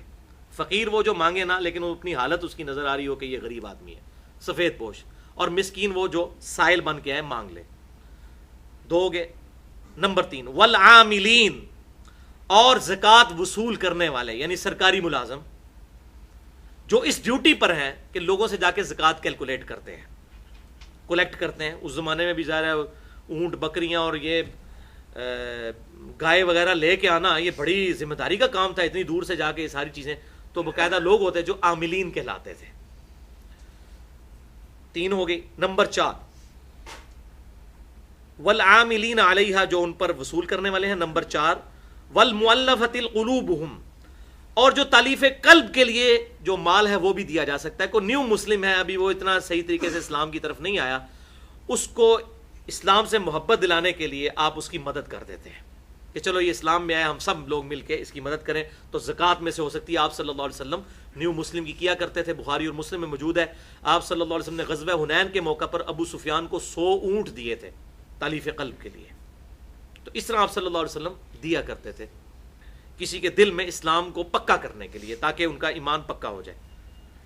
نمبر 5 وفی الرقاب, اور غلام آزاد کرنے کے لیے. آج کل اس طرح نہیں ہے, آج کل اس کی ایک ماڈرن فارم جو ہے وہ اگلا والا جو کیٹیگری ہے. نمبر 6 والغارمین, مقروض لوگ, ان کی گردن چھڑانے کے لیے. کوئی بہت قرضے کے تلے دب چکا ہے, اس کو اس قرضے سے آزاد کروانے کے لیے آپ زکوٰۃ دے سکتے ہیں. اسی طریقے سے غلام آزاد کرنا یہ بھی ہو سکتا ہے کہ کوئی بندہ بیچارہ بے قصور کسی تھانے میں قید ہو گیا اور آپ ضمانت میں کچھ پیسے دینے پڑ جاتے ہیں آپ کو اس کو نکالنے کے لیے, یا کسی سے غلطی سے قتل ہو گیا, آپ اس کی دیت ڈیمانڈ کر رہے ہیں اور اس کے پاس کچھ نہیں دینے کو, تو اس کی دیت کی طرف سے بھی یہ ادا کیا جا سکتا ہے زکوٰۃ کا پیسہ. اس پہ حدیث بھی موجود ہے, وہ اینڈ پہ میں بتا دوں گا. وفی سبیل اللہ, یہ 7 نمبر. اور اللہ کی راہ میں, پرٹیکولر اس سے مراد تو جہاد فی سبیل اللہ ہے. باقی اس کی مد میں اور کافی ساری چیزیں آ جاتی ہیں, وہ میں انشاءاللہ اسی میں بتا دیتا ہوں. وابن السبیل، اور مسافر کے لیے بھی، چاہے وہ امیر مسافر بھی ہو زکوٰۃ لے سکتا ہے۔ ظاہر ہے کہ آج سے 60-70 سال پہلے تک لوگ پیدل سفر کرتے تھے۔ آپ مجھے بتائیں، حج کرنے کے لیے ہمارے انڈیا پاکستان سے لوگ تقریباً 4 مہینے کا سفر پیدل طے کرتے تھے۔ اب اس دوران اگر ڈاکو راستے میں لوٹ لیں تو آپ کے پاس تو کچھ بھی نہیں ہے، آپ تو جناب ایزی لوڈ بھی نہیں کروا سکتے اس زمانے میں۔ یہ تو 40-50 سال ہوئے نا، 1350 سال تو ہم نے اس طرح کے ہی دیکھے ہیں نا، آج کے زمانے سے تو نہ سوچیں۔ اسی طریقے آج کل بھی ہو جاتا ہے کہ آپ کسی دوسرے شہر میں گئے ہوئے ہیں، وہاں آپ کی جیب کٹ گئی ہے، تو ظاہر ہے اب آپ کو گھر آنے کے لیے یا تو اب یہ ایزی پیسہ والا معاملہ، اس طرح کی جو چیز شروع ہوئی ہے، اسے کر سکتے ہیں۔ وہ بھی جو بیچارہ پڑھا لکھا بندہ ہے وہی کر لے گا نا، عام آدمی تو کسی کی ریکویسٹ ہی کرے گا نا کہ بھائی مجھے تھوڑا کرایہ دے دے، میں اپنے گھر تک تو پہنچ جاؤں۔ تو مسافر چاہے امیر ہو یا غریب، اس پہ زکوٰۃ لگ سکتی ہے۔ اور یہ اگلے زمانوں میں بھی ہوتا تھا، آج کل بھی ایسا ہوتا ہے۔ بعض اوقات لوگ آتے ہیں اور مجھے تو جب بھی ایسا بندہ ملے میں اس کو پھر گاڑی پہ بٹھا کے آتا ہوں اور کنڈکٹر کو کہتا ہوں کہ بھائی یہ اس کا کرایہ ہے، اگر یہ کرایہ مانگ کے اترنے کی کوشش کرے تو یہ پیسے تیرے ہیں، تاکہ اگر جعلی ہوگا تو پکڑا جائے گا، وہ اس کنڈکٹر کو انشاءاللہ تعالیٰ اس بیچارے پہ بھی لگ جائے گا یہ پیسہ۔ تو اس طرح کریں کہ اس کو آپ بٹھا دیں اس گاڑی پہ کہ آپ نے جانا ہے، بھائی آپ لاہور میں جیب کٹ گئی اور آپ نے اسلام آباد جانا ہے تو بھائی آپ کو ٹکٹ لے کے دے دیتے ہیں، آپ کو ریل کار میں بٹھا دیتے ہیں، وہاں پہنچ جائیں گے انشاءاللہ تعالیٰ۔ پیسے نہ ہاتھ میں دیں تاکہ یہ بھی چیز جو ہے وہ ایڈریس ہو جائے۔ فریضۃ من اللہ، یہ 8 جو مصارف ہیں یہ اللہ کی طرف سے فرض کیے ہوئے ہیں۔ واللہ علیم حکیم، اور اللہ تعالیٰ علم والا، حکمت والا ہے۔ اللہ کو یہ پتہ ہے کہ اس نے یہ نصاب کیوں ان لوگوں کے لیے زکوٰۃ رکھی ہے، یہ اللہ کی حکمت کا تقاضا ہے، اس نے اپنے علم سے یہ چیزیں جج کی ہوئے ہیں۔ بخاری اور مسلم کی متفق علیہ حدیث ہے، بخاری میں 1496، مسلم 121، کہ آپ صلی اللہ علیہ وسلم نے ارشاد فرمایا کہ زکوٰۃ مالداروں سے لے کر غریبوں میں تقسیم کی جائے گی، یعنی امیروں سے لے کر امیروں میں نہیں، مالداروں سے لے کر غریبوں میں، اور وہ یہ 8 کیٹیگری اوپر آ گئی۔ اس بات پر بھی اجماع ہے کہ میاں اپنی بیوی کو زکوٰۃ نہیں دے سکتا اور بیوی اپنے خاوند کو زکوٰۃ نہیں دے سکتی۔ ویسے تو بخاری اور مسلم میں آتا ہے کہ جو مرد اپنے بال بچوں پہ جو کچھ لگاتا ہے وہ صدقہ ہے، لیکن وہ زکوٰۃ نہیں لگا رہا ہوتا، مراد یہ اللہ کے حضور صدقہ لکھا جائے گا۔ جیسے میں نے پچھلی دفعہ کتنی بتائیں، سبحان اللہ بھی کہنا صدقہ ہے، الحمدللہ کہنا بھی صدقہ ہے، لا الہ الا اللہ بھی صدقہ ہے، اللہ اکبر بھی صدقہ ہے۔ اس طرح میاں بیوی کا ایک دوسرے پہ خرچ کرنا بھی صدقہ ہے، اور اس میں صحیح مسلم کی میں نے حدیث بتائی تھی، ایون میاں بیوی کا آپس میں ازدواجی تعلق قائم کرنا بھی صدقہ ہے، اس پہ بھی ثواب ملے گا۔ لیکن آپس میں ایک دوسرے کو زکوٰۃ نہیں دے سکتے، وہ جو فتاوی علمگیریہ والا مسئلہ ہم نے سنا، وہ والا چکر بھی نہیں کر سکتے، ہیلا بازی بھی نہیں کر سکتے۔ اسی طریقے سے اس پہ بھی اجماع ہے کہ اولاد کو زکوٰۃ نہیں دی جا سکتی، اولاد اپنے ماں باپ کو نہیں دے سکتی۔ ماں باپ میں اس کے اپنے ماں باپ بھی شامل ہیں، دادی دادا بھی شامل ہیں، اور نانی نانا بھی شامل ہیں، یعنی آپ خود جس کی اولاد ہیں یا جو آپ کی نسل سے ہے ان کو آپ ڈائریکٹ زکوٰۃ نہیں دے سکتے، لیکن بہن بھائیوں کو آپ زکوٰۃ دے سکتے ہیں، اور سب سے افضل زکوٰۃ یہی ہے۔ بخاری اور مسلم کی متفق علیہ حدیث ہے، بخاری میں 1466، مسلم میں 2318، اور سنن نسائی میں بھی ڈیٹیل کے ساتھ 2583 ہے۔ آپ صلی اللہ علیہ وسلم نے فرمایا کہ عام غریب آدمی کو صدقہ دینے کا 1 اجر ہے، اور رشتہ دار غریب کو دینا 2 اجر ہے، کیونکہ اس میں اللہ تعالیٰ صدقے کا اجر بھی دے گا اور رشتہ داروں کے ساتھ حسن سلوک اور صلہ رحمی کرنے کا اجر بھی دے گا، لہٰذا رشتہ داروں کو دینا زیادہ افضل ہے، ڈبل ثواب ہے۔ اور یہ اس لیے ہے کہ اکثر جیلسی بھی رشتہ داروں میں ہوتی ہے، یہ تویز دھاگے بھی رشتہ دار کرواتے ہیں، ایک دوسرے کو وہ پھلتا پھولتا نہیں دیکھ سکتے، دوسرا بندہ کبھی بھی آپ سے جیلس نہیں ہوتا۔ تو اللہ تعالیٰ نے ہماری اسی انسٹنکٹ پہ اسٹرائک کیا ہے کہ سب سے زیادہ ثواب ملے گا رشتہ داروں کو دو۔ اور اکثر لوگ ناراض ہوتے ہیں، اس نے منو اپنی دھی کا رشتہ نہیں دیتا سی، تے انہیں یہ نہیں سی کیتا جی، میں تے گھر بھی نہیں وڑنا، اس نے مجھے اپنی بیٹی کا رشتہ نہیں دیا تھا، میں نے جانا ہی نہیں ہے، وہ غریب ہیں۔ لوگوں کو زکوٰۃ دیتے رہیں گے اور اپنے غریب بہن بھائیوں کو زکوٰۃ نہیں دیتے، یہ بہت غلط پریکٹس ہے، اللہ تعالیٰ اس سے محفوظ فرمائے۔ اچھا، اس پہ بھی اجماع ہے امت کا کہ جو فرض صدقہ ہے یہ صرف مسلمان کو دیا جائے گا، فرض صدقہ یعنی زکوٰۃ۔ ہاں، زکوٰۃ کے علاوہ جتنا ہے، جیسے قربانی کا گوشت ہے وہ فرض نہیں ہے، سنت موقدہ ہے۔ اس طریقے سے ہاں، منت کا جو ہوگا، جیسے یہ منت مانتا ہے کوئی کہ میں بکرا دوں گا اللہ کے نام کا، منت تو وہ بھی واجب میں آ جاتی ہے، وہ بھی آپ غیر مسلم کو نہیں دے سکتے۔ لیکن عام حالت میں آپ جو جتنی بھی نظر نیاز کرتے ہیں اللہ کی راہ میں خرچ کریں، اس میں مسلمان کو دیں یا غیر مسلم کو، دونوں صورتوں میں ثواب ہوگا۔ یہ نہیں ہے کہ مسلمان کو دینے سے ہی ہوگا، لیکن جو فرض صدقہ ہے وہ صرف فرض زکوٰۃ وہ صرف مسلمان کو دے سکتے ہیں، غیر مسلم کو نہیں دے سکتے۔ اب رہا فی سبیل اللہ کا مسئلہ، تو بھائیو فی سبیل اللہ کی مد بہت بڑی ہے. اللہ تعالیٰ نے فی سبیل اللہ کہہ کے مسئلہ ہی امت کا حل کر دیا ہے. فی سبیل اللہ میں آپ کسی غریب بچے کی فیس بھی دے سکتے ہیں، کوئی لائبریری بنوا سکتے ہیں، رفاع عامہ کے کام کر سکتے ہیں، کوئی گلی بنوا سکتے ہیں، کہیں پر کنواں نہیں آپ کنواں کھدوا سکتے ہیں، چاہے امیر وہاں سے استعمال کرے پانی چاہے غریب. رفاع عامہ کے جتنے کام ہیں یہ سب کے سب کام فی سبیل اللہ میں شامل ہیں. اسی طریقے سے کوئی ٹی وی چینل ہے ایسا جو صرف دین کی دعوت کا کام کرتا ہے اور اس کو کمائی کا ذریعہ نہیں بناتا، نو پروفٹ نو لاس پہ، اس کو بھی زکوٰۃ لگ سکتی ہے. تو فی سبیل اللہ کی مد بہت بڑی ہے. اس میں آپ مسجد کے اوپر بھی لگ سکتا ہے. مسجد میں تو اختلاف ہے، دونوں طرف اقوال موجود ہیں، لیکن مدرسے کے اوپر سب کا اجماع ہے کہ دینی مدرسے کے اوپر بھی لگ سکتا ہے. اور الحمدللہ اس حوالے سے میں بات پھر وہ ریپیٹ کروں جو میں نے پچھلی دفعہ کی تھی کہ پوری دنیا کا یہ سروے ہے کہ پوری دنیا میں چیریٹی میں نمبر 1 پاکستان ہے، خرچ کرنے والا ملک. پوری دنیا میں کسی ملک کے لوگ اتنا خرچ نہیں کرتے غریبوں پر جتنا پاکستان کرتا ہے. یہ چیریٹی میں پاکستان دنیا میں نمبر 1 ہے، اور یہ ملک چل رہی چیریٹی کے اوپر ہے. اتنے غریب لوگ بیچارے لوگوں کے گھروں میں کام کرتی ہیں عورتیں. آپ 1000 روپے میں ایک کام کرنے والی عورت بھی ہائر کر سکتے ہیں. $10 بنتے ہیں مہینے کے. $10 مہینے کا کیا ہے؟ باہر کے ملکوں میں تو $10 گھنٹہ چارج ہوتا ہے صفائی کرنے والی، یہاں مہینے میں. اب وہ غریب عورتیں بیچارہ اپنا گزارا کیسے کرتی ہیں کہ لوگ ان کے ساتھ باقی چیزوں میں بھی مدد کرتے ہیں. لیکن یہ بھی یاد رکھیں جو عورت آپ کے گھر میں کام کر رہی ہے اس کو اگر آپ زکوٰۃ دیتے ہیں تو یہ نہ اس کے اگینسٹ سے کام زیادہ نہ کروائیں، ورنہ وہ پھر آپ سود کھا رہے ہوں گے اس سے.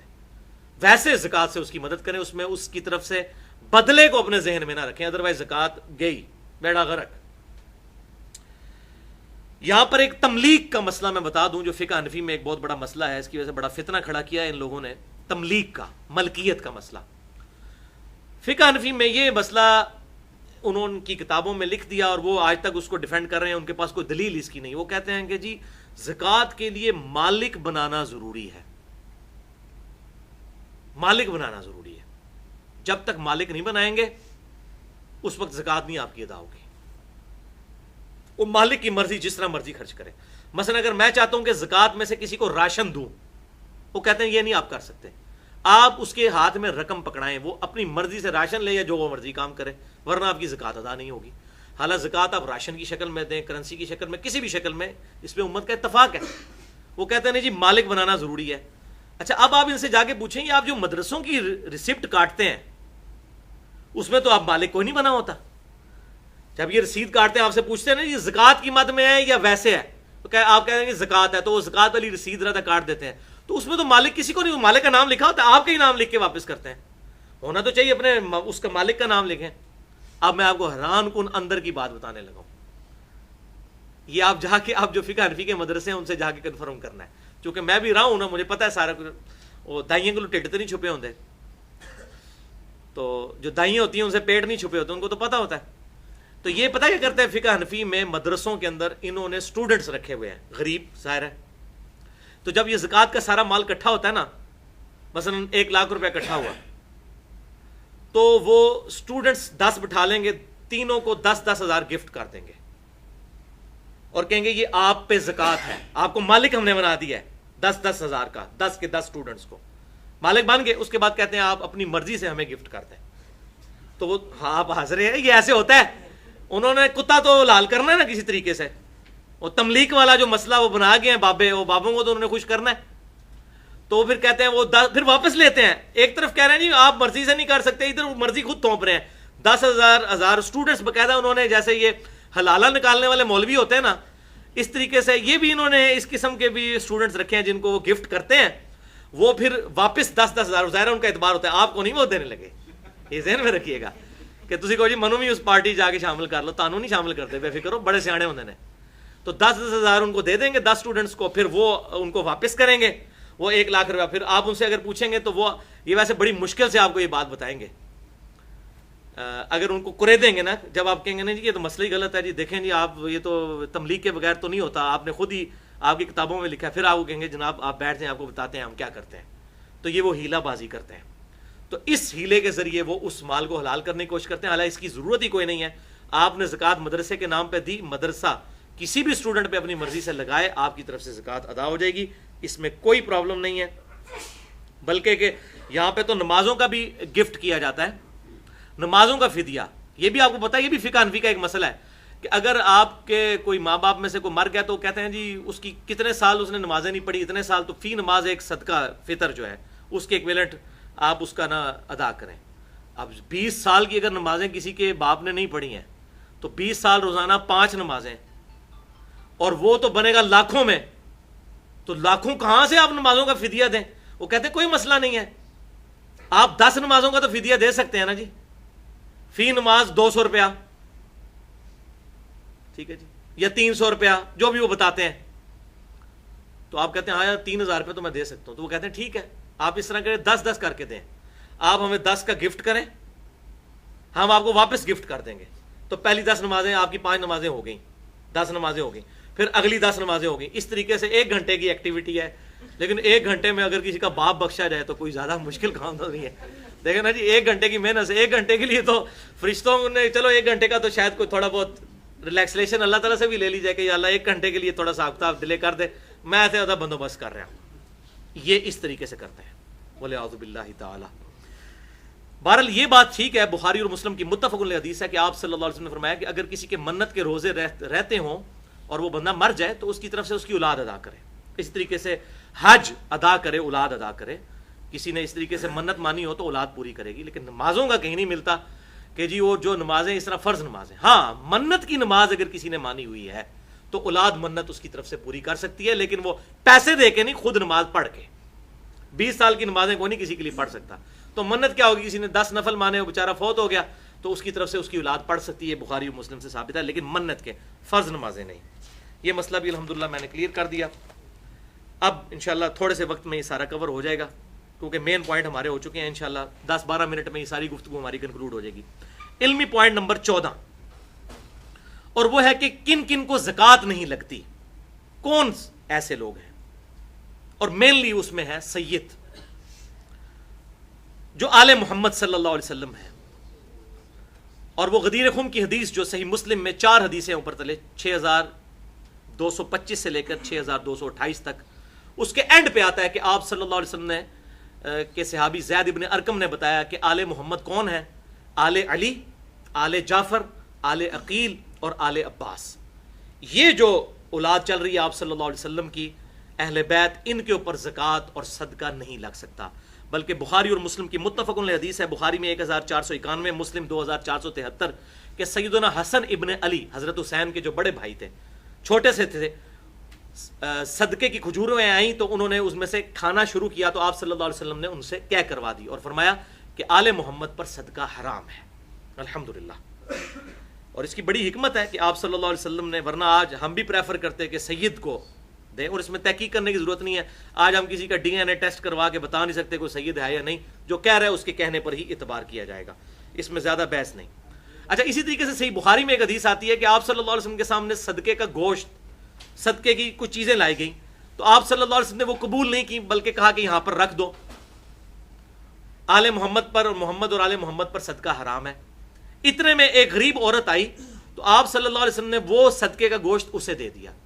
وہ گھر گئی اور پکا کر لا کر حضور کے سامنے رکھ دیا تو آپ صلی اللہ علیہ وسلم نے اس میں سے تناول فرمایا. تو صحابہ نے کہا یا رسول اللہ علیہ وسلم آپ پہ صدقہ حرام ہے، تو آپ نے فرمایا صدقہ تو اس عورت پہ تھا، میرے پہ نہیں. اور بات بھی لاجیکل ہے، وہ صدقہ اس پر لگ چکا اس عورت پہ.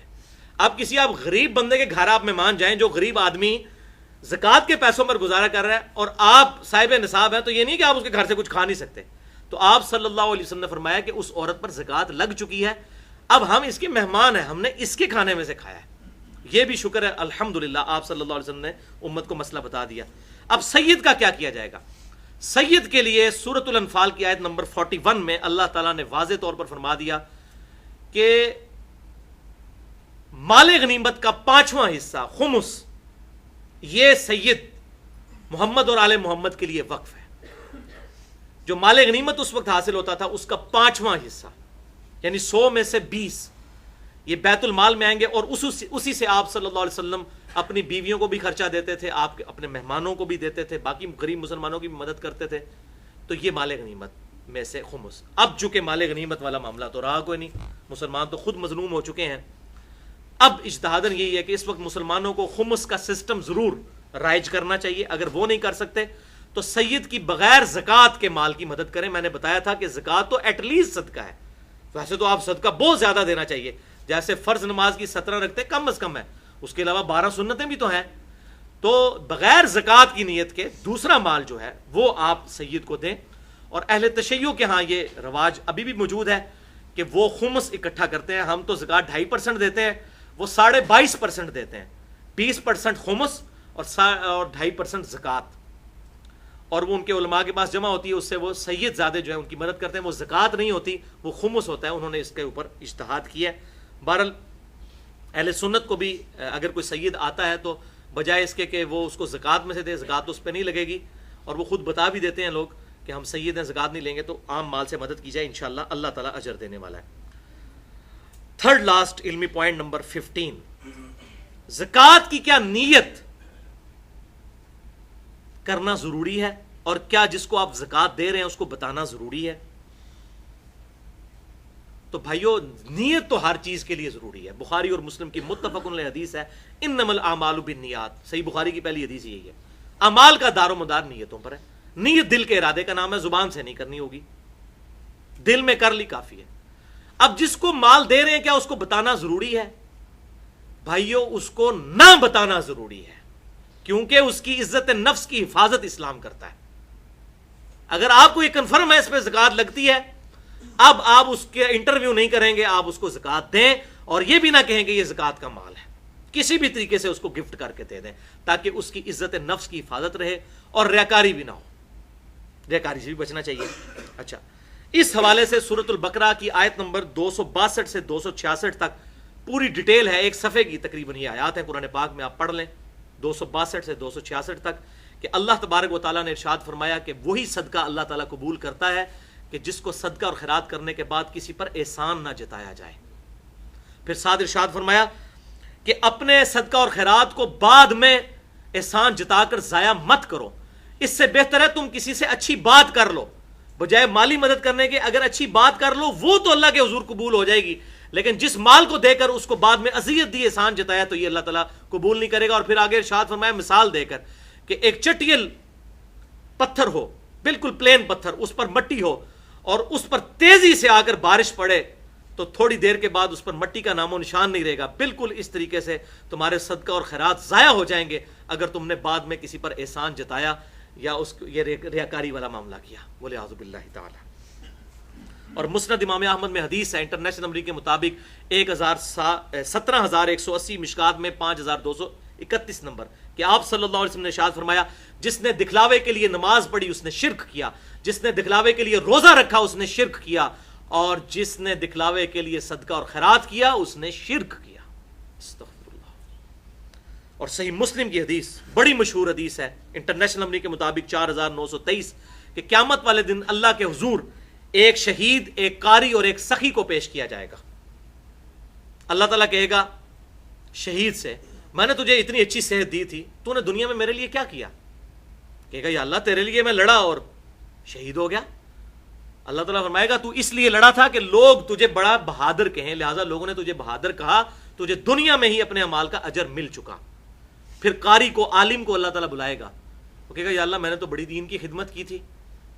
تو اللہ تعالیٰ فرمائے گا تو نے سب کچھ اس لیے کیا تاکہ لوگ تجھے کہیں بڑا عالم فاضل ہے, لہٰذا لوگوں نے بڑی تعریف کی تیری, بڑے بڑے لگایا جناب زبدۃ الفاضل اور شیخ المحدثین اور شیخ جو ہے وہ قرآن, یہ ساری چیزیں تیری بڑی خواہش تھی نا, لگ گئی تیرے مرنے کے بعد بھی. حافظہ اللہ اور رحمہ اللہ اور جناب دامت برکاتہم العالیہ اور پتہ نہیں کیا مدہ ذلہ عالیہ, پتہ نہیں کیا کچھ, تو یہ سارا کچھ اتنے ٹائٹل جو تو ہیں تغمے لے چکا ہے نشان حیدر کے دنیا میں.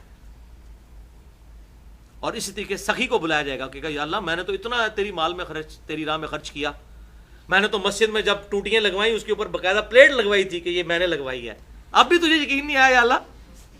بولے اعوذ باللہ تعالیٰ. یہ ان بریکٹس ہے. اللہ تعالیٰ فرمائے گا یہ سب کچھ تو نے اس لیے کیا کہ لوگ تجھے کہیں بڑا نیکوکار ہے, اور لوگ باقاعدہ اعلان کرواتے ہیں جی یہ فلاں چودھری صاحب نے دیتا ہے, جی یہ 10 دیجیے, ملک صاحب نے دیتا ہے, جی مرزا صاحب نے دیتا ہے, فلاں صاحب نے دیتا ہے. تو اللہ تعالیٰ فرمائے گا تیری دنیا میں بڑی تعریف ہوئی کہ بڑا سخی تھا. پھر آپ صلی اللہ علیہ وسلم نے ارشاد فرماتے ہیں اللہ تعالیٰ تینوں کو اوندہ منہ کر کے دوزخ میں ڈال دے گا. وَلِعَاذُ بِاللَّهِ تَعَالَى اللہم اجرنی من النار. صحیح مسلم میں ایک اور حدیث ہے 6543 کہ آپ صلی اللہ علیہ وسلم نے فرمایا اللہ تعالیٰ تمہاری شکلوں اور مال کو نہیں دیکھتا بلکہ دلوں اور اعمال کو دیکھتا ہے. اگر دل میں صحیح نیت ہے پھر یہ اعمال قبول ہے. شکل سے پگڑی اور داڑھی اور تسبیحوں سے شلوار ٹخنے اوپر کر کے آپ پبلک کو تو بہت اچھا دھوکہ دے سکتے ہیں, اپنی خوبصورت شکلوں سے اللہ تعالیٰ کو نہیں دے سکتے, نہ میں نہ آپ. اللہ تعالیٰ شکلوں اور مال کو نہیں دیکھتا, اور ہم دیکھتے ہی یہ چیزیں. کتنے نورانی بزرگ ہیں اس کے ساتھ لگ گئے یا مال کی وجہ سے, اور اللہ تعالیٰ فرما رہا ہے نہیں, اللہ تعالیٰ دلوں اور اعمال کو, جس کی دل میں اچھی نیت ہوگی اور اس کے اعمال بھی اچھے ہوں گے.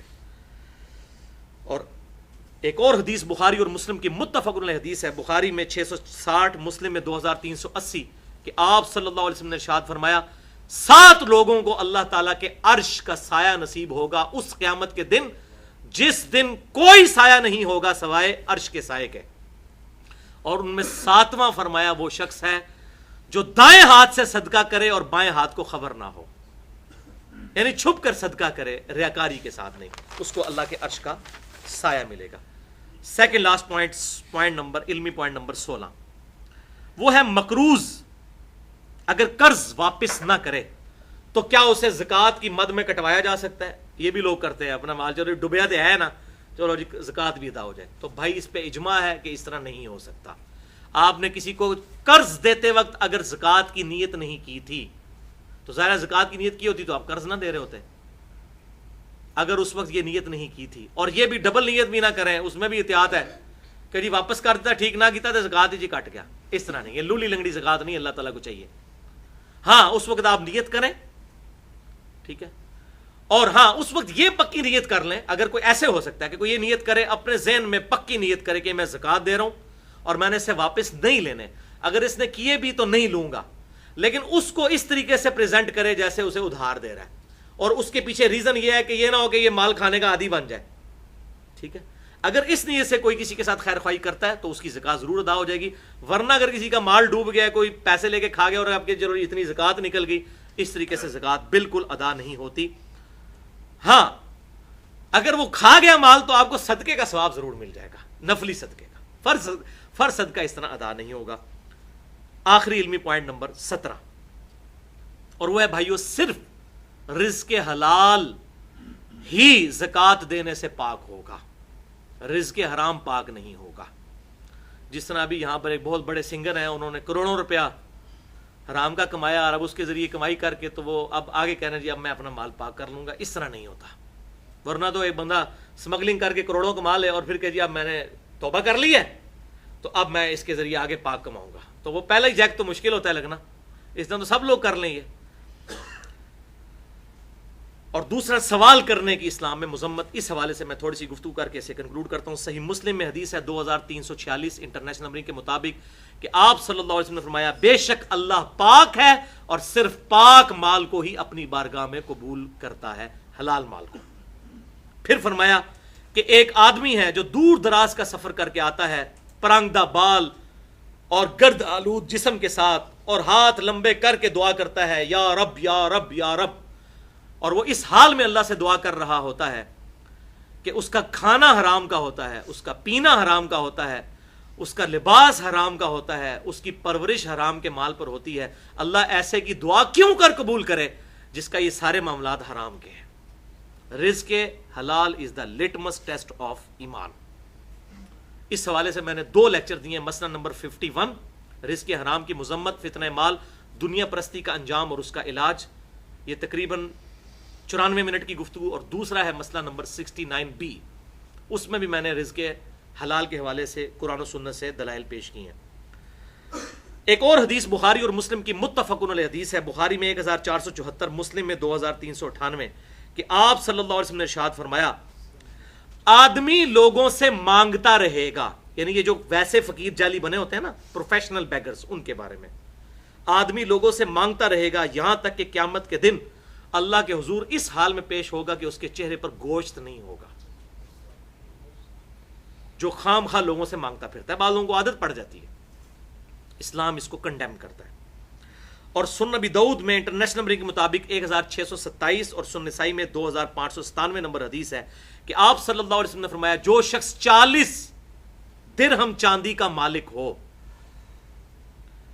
اس کے باوجود وہ سوال کرے، تو وہ قرآن میں جو آیا نا کہ چمٹ کے سوال کرنے والے جو لوگ ہیں جن کو کنڈیم کیا گیا، وہ ان میں شامل ہے۔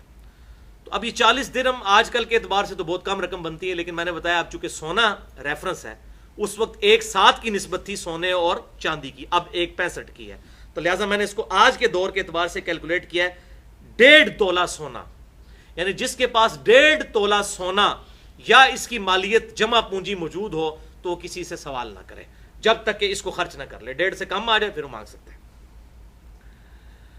صحیح مسلم میں ایک اور حدیث ہے 2399 کہ آپ صلی اللہ علیہ وسلم نے ارشاد فرمایا جو شخص مال بڑھانے کی خاطر لوگوں سے مانگتا پھرتا ہے تو وہ لوگوں سے آگ مانگ رہا ہے، اب اس کی مرضی ہے قیامت کے دن کے لیے جتنی آگ جمع کرنا چاہتا ہے، انگارے جمع کرنا چاہتا ہے، کر لے۔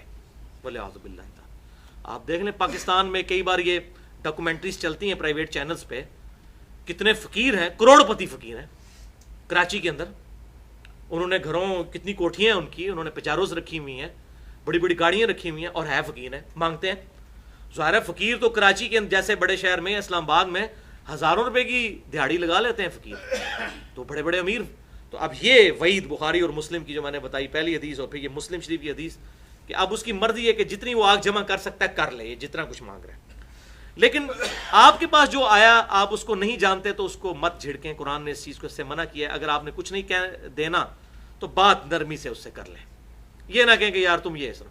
ہاں جس کا آپ کو پتا ہے اسے پیار محبت سے سمجھائیں، اور یہی اسلام کی تعلیمات ہیں، اور یہی وہ آخری حدیث ہے جو میں نے اسلام کی فلسفی آپ کو بتانی تھی۔ یہ بہت امپورٹنٹ حدیث ہے، اسے زبانی یاد رکھیں اور لوگوں کو بتائیں۔ ویسے ہم نے یہ اپنے بچپن میں اسکول میں بھی یہ حدیث پڑھی ہوئی ہے، لیکن یہ حدیث کا میں ریفرنس آپ کو دے دیتا ہوں، یہ آخر کے لیے میں نے رکھی تھی۔ سنن ابی داؤد میں 1641 اور سنن ابن ماجہ میں انٹرنیشنل نمبر کے مطابق 2198 اور مشکات میں بھی 1851 نمبر حدیث ہے کہ آپ صلی اللہ علیہ وسلم کے پاس ایک غریب انصاری آیا۔ یہ ون آف دا فیوریٹ حدیث ہے میری الحمدللہ۔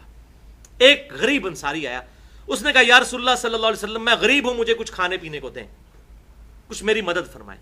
آپ نے فرمایا تیرے گھر میں کچھ ہے؟ اس نے کہا یا رسول اللہ صلی اللہ علیہ وسلم میرے پاس کچھ بھی نہیں ہے سوائے ایک ٹاٹ کے جو میں نیچے بچھا کے سوتا ہوں اور ایک پیالے کے۔ اب دیکھ لیں اس طرح کے غریب آپ کو آج کل ملیں گے؟ یہ غربت تھی صحابہ کرام علیہم رضوان کی۔ ایک پیالہ ہے اور ایک ٹاٹ ہے۔ آپ صلی اللہ علیہ وسلم نے اس کی مدد نہیں کی، آپ نے فرمایا وہ لے آؤ۔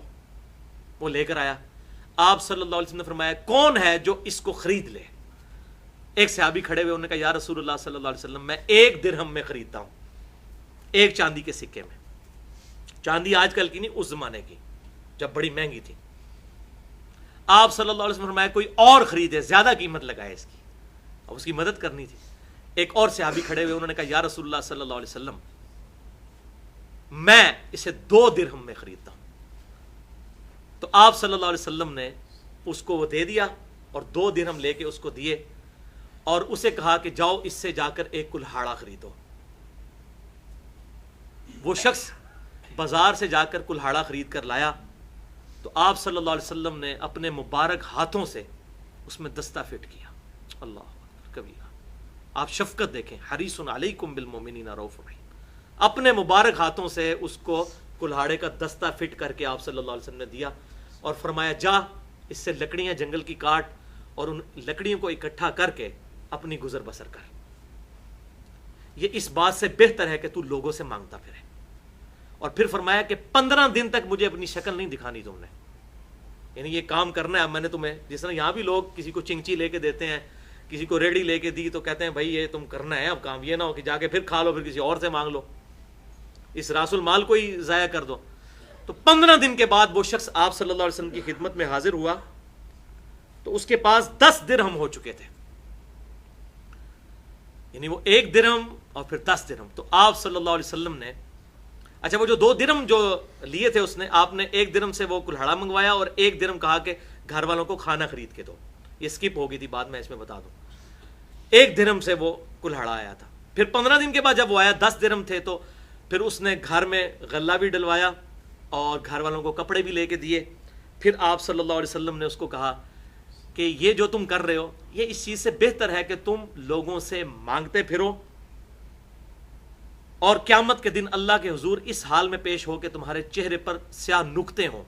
یعنی اللہ کے حضور, پچھلی دفعہ تو احادیث آئی تھی نا اس حوالے سے, اللہ کے حضور پیش ہو, اور یہ ہم نے مسلم کی بھی حدیث سنی کہ بخاری اور مسلم کی متفق علیہ حدیث کے چہرے پر گوشت نہیں ہوگا, اور مسلم کی حدیث سنی کہ جتنے آگ کے انگارے ہیں یہ جمع کر رہے ہو جو مال لوگوں سے اس طریقے سے مانگ رہے ہو.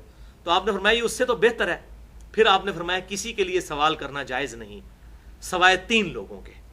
نمبر 1, انتہائی غریب شخص, حالانکہ وہ بھی انتہائی غریب تھا, لیکن آپ صلی اللہ علیہ وسلم نے ہمیں یہ ترغیب دلائی کوئی غریب آئے تو اس کو آپ سیٹ کریں, بجائے لوگوں کو 1000 روپیہ دینے کے آپ کسی ایک بندے کو اتنی زکوٰۃ دیں کہ اس کا کوئی گزر بسر کے اعتبار سے کوئی وہ ریڑھی لگا لے یا وہ کوئی اور چھوٹا موٹا اپنا کاروبار شروع کر لے تاکہ اس کا معاملہ آگے چل سکے. تو آپ نے فرمایا صلی اللہ علیہ وسلم انتہائی غریب شخص. نمبر 2, جو تاوان مقروض ہو, قرض کے نیچے دبا ہوا ہو, اب اس کا قرض چھڑوانے کے لیے بھی وہ سوال کر سکتا ہے کہ میرے پاس کچھ نہیں ہے, میرا قرض سے مجھے نجات دلائی جائے. اور تیسرا فرمایا جو دیت کے بوجھ تلے دبا ہو. دیت یہ ہوتی ہے کسی سے قتل غلطی سے ہو گیا یا جان بوجھ کے ہوا, دونوں صورتوں میں دیت دینی ہوتی ہے. قصاص اسی صورت میں ہوتا ہے جب آپ جان بوجھ کے قتل کریں. تو اگر رشتہ دار معاف کر دیں اس کیس میں بھی دیت لے کے یا ویسے تو وہ معاف کر سکتے ہیں. بال قتل خطا جو ہے ایکسیڈنٹ ہے, اس میں قتل کے بدلے قتل نہیں ہوتا بلکہ دیت دینی ہوتی ہے. اور وہ ابو داؤد میں صحیح حدیث موجود ہے کہ 100 اونٹ 1 کروڑ روپیہ بنتا ہے دیت. یہ گورنمنٹ جو ہے وہ اعلان کر دیتی 5 لاکھ روپیہ مرنے والے کے لیے, زخمیوں کے لیے 1 لاکھ روپیہ, تو وہ دیت اگر دی جائے تو وہ کروڑوں میں بنتی ہے. البتہ کوئی معاف کرنا چاہے یا کہ ٹھیک ہے مجھے 1 کروڑ نہ دو 1 لاکھ ہی دے دو, تو وہ رشتہ دار معاف کر سکتے ہیں, تو اس پہ بھی زکوٰۃ لگ سکتی ہے. تو یہ بھائیو الحمدللہ اس حوالے سے ہماری گفتگو کمپلیٹ ہوئی. اللہ تعالیٰ سے دعا ہے جو حق بات میں نے کہی اللہ تعالیٰ ہمارے دلوں میں راسخ فرمائے. اگر جذبات میں میرے منہ سے کوئی غلط بات نکل گئی تو اللہ تعالیٰ ہمارے دلوں سے محو کر دے. ہمیں کتاب و سنت کی تعلیمات پر عمل کر کے دوسرے بھائیوں تک پہنچانے کی توفیق عطا فرمائے. سبحانک اللہم و بحمدک اشہد ان لا الہ الا انت استغفرک و اتوب الیک وما علینا الا البلاغ المبین.